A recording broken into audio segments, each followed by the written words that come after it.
Rapper Kanye West, wow, did something kind of amazing on Twitter today and articulated or appeared to articulate his support for President Trump. One of his tweets read, and he's still tweeting right now, but one read this way: "You don't have to agree with Trump, but the mob cannot make me not love him. We are both dragon energy. He is my brother. I love everyone. I don't agree with everything anyone does. That's what makes us individuals, and we have a right to independent thought." Well, the president responded to this by tweeting, "Thank you, Kanye, very cool." After the tweets, West's Twitter following, which was enormous, plunged, I think this is right, by more than 9 million followers. What do we make of all of this? Jason Whitlock is an anchor with Fox Sports 1, and he joins us tonight. So, Jason, I'm not sure I understand exactly what's going on here. It seems maybe Kanye West decided that he's allowed, as a citizen of a free country, to say exactly what he wants to say. What's your read on this? What does this mean? Why did he write this? Well, I think he wrote it because it's what he authentically believes, and I think he's probably trying to inspire African Americans to have a more open mind about politics and to be less demonizing of people we disagree with and understand that we're all flawed. Our president is flawed, but that doesn't mean it's an effective strategy to write that person off or to write that side of politics off. And so I just think Kanye's being true to himself and trying to open African Americans' mind that in all things, competition is good. My background is sports, and competition is what takes you to a higher level. There's no competition for the black vote right now, right. And there has been none for 50 or 60 years.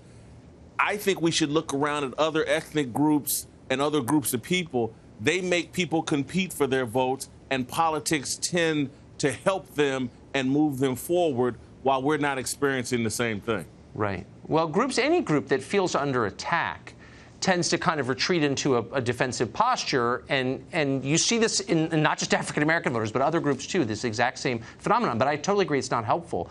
What's the risk that he runs in saying this? It seems like kind of, even for a famous guy like Kanye West, it seems like kind of a fraught position to take. I mean, is he not going to be punished for this? Can you say this?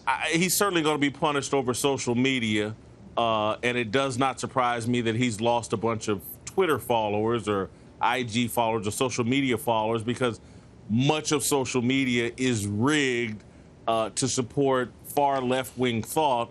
And if you stray, particularly as an African-American, from the talking points that the left-wing, far left-wing side wants you to, they're going to extract a penalty for you having thoughts that they haven't approved. Again, Kanye's a free thinker. He always has been.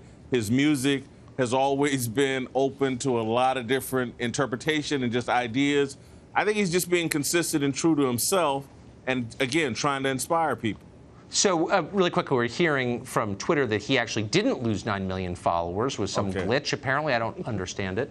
But quickly, you're hearing people say, well, he must have a mental illness. What do you think of that explanation? I think it's ridiculous, and I think it, again, goes to us as African Americans, and social media has so convinced us that liberal means pro-black and conservative means anti-black, that's how we interpret things. Oh, my God, Kanye has said things that are conservative or any conservative values. He expressed support for Candace Owens over social media, and we've been trained to anything conservative, that means anti-black.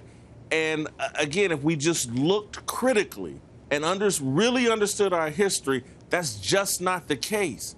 A lot of our values are conservative. A lot of the people in our community that have made great strides and had Martin Luther King, very conservative values. The entire movement was very conservative, but somehow we've changed that, and you would think it was the most far left-wing movement in the world, and that's how we got here through liberalism. And again, I'm not a political partisan. I don't participate in politics. I'm a journalist and I'm an observer.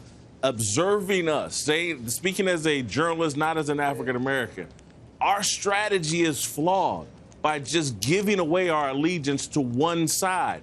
And I think Kanye, out of concern for African Americans, is trying to say this is a flawed strategy that is actually making us go backwards rather than forward. It's a pretty bold move, I would say. Jason, thank you.